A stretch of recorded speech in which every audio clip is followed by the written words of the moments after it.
Alors bonsoir tout le monde. Dans le cadre de cours de technique moderne d'analyse des systèmes, j'ai prévu cette fois-ci de vous présenter le MPI, entendez Message Passing Interface. Alors mon programme se présente comme suit. D'abord une introduction, le concept, des exemples et enfin une conclusion. Et rapidement pour l'introduction, le Message Passing Interface se veut une librairie spécifiée désignée pour être un standard à des fins de mémoire distribuée, de transfert de messages ou informations utilitaires et d'applications parallèles, qu'on appelle en anglais Parallel Computing. Le but majeur du MPI est de fournir à ses utilisateurs un élément de standard d'envergure mondiale pour la rédaction et l'échange de programmes divers. Finalement, c'est une interface pratique, portable et surtout un standard flexible pour les échanges de messages. Le MPI a émergé des efforts de particuliers ou de groupes de personnes. Alors, pour citer quelques dates, je vais vous dire, dans les années 80, début 90, on parle de mémoire distribuée d'ordinateurs parallèles, Parallel Computing. Déjà, la nécessité d'un standard se fait sentir. Dès avril 1992, sous le sponsoring du Center for Research on Parallel Computing à Williamsburg, au Virginia, il a posé les bases d'un standard et un groupe de travail dans ce sens. Alors, dès novembre 1992, le groupe émet à Minneapolis le MPI 1 et adopte à l'occasion un forum de 175 individus de 40 organisations incluant des promoteurs du parallel computing, des programmeurs et des spécialistes de sciences appliquées. Et dès novembre 1993, le nouveau standard est présenté à la conférence dénommée Supercomputing 93. En mai 1993, la version finale du standard est donc lancée, n'est-ce pas, disponible sous le lien que je vais vous citer, www.mcs.anl.gov. On peut ajouter /project, projects, /mpi/standard.html. Voilà donc pour ce qui est de l'introduction.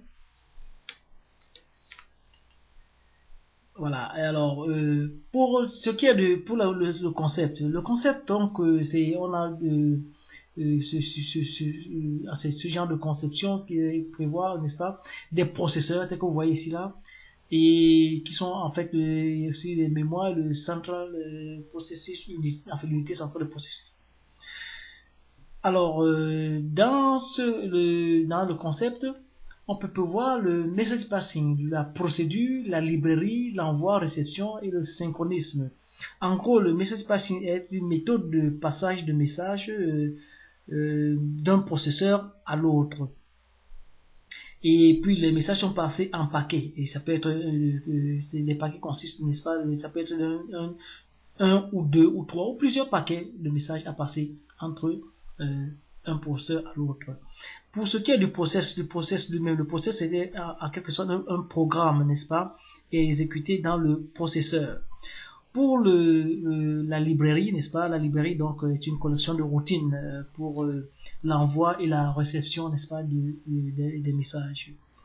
Pour ce qui est de l'envoi et la réception, donc send receive, c'est le transfert, en gros le transfert des données, n'est-ce pas, d'un date tel que vous pouvez le voir ici là, d'un mémoire à l'autre, enfin d'un processeur à l'autre. Donc alors il faudra aussi préciser que pour ce qui est de cet envoi de message d'un processeur à l'autre, il faudrait donc préciser la donnée, n'est-ce pas, les données de ce message, son standard, le type, et aussi préciser la destination. Pour ce qui est du synchronisme, le synchronisme se fait après réception, une sorte de confirmation, n'est-ce pas, de bonne réception du message envoyé.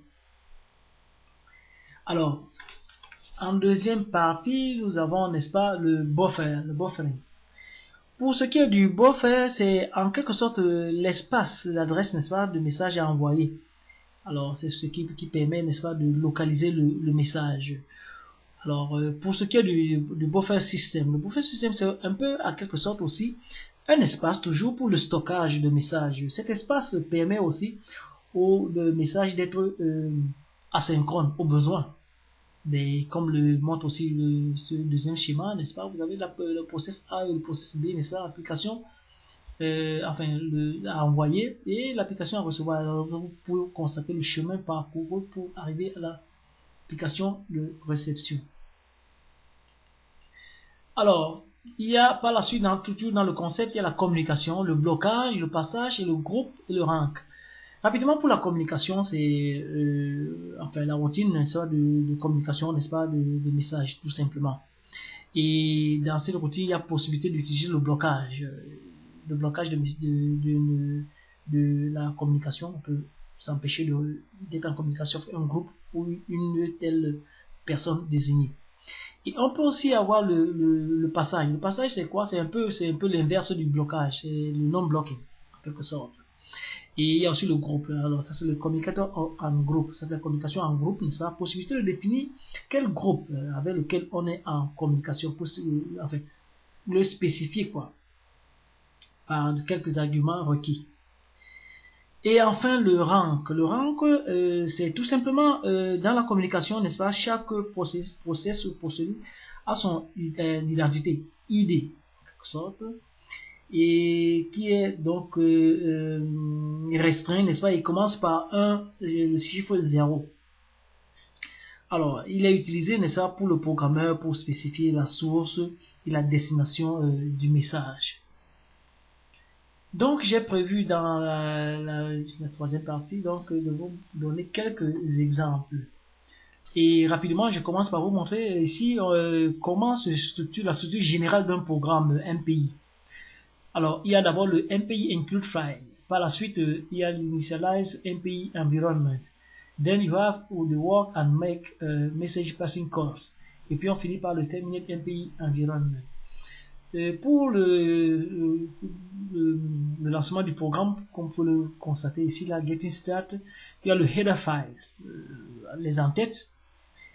Et aussi, entre parenthèses, il faudrait préciser que le MPI utilise en gros les langages C, C++ et puis le Fortran.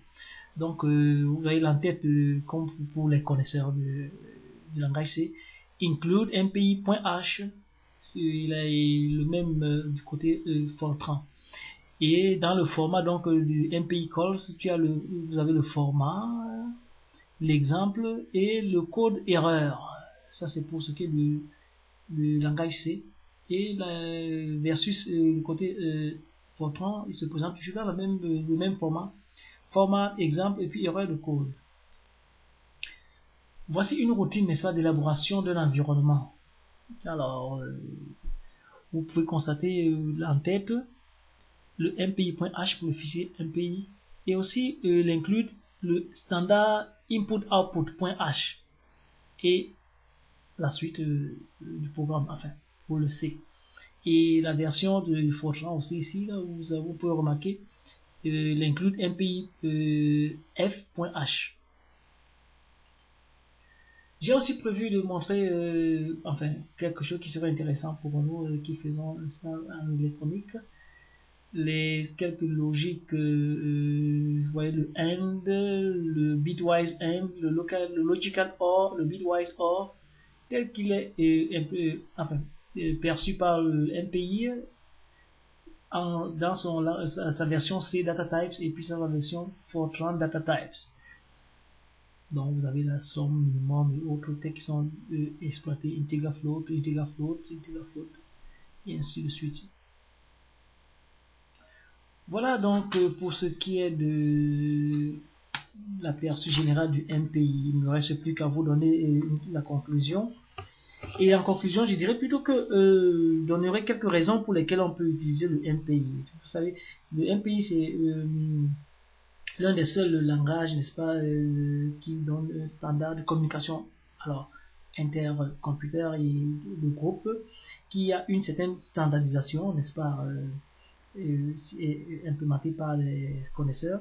Il y a sa portabilité, n'est-ce pas, on n'a pas besoin de modifier la source quand une fois qu'on change de plateforme, et sa performance et aussi la fonctionnalité. Ça a au moins 115 routines.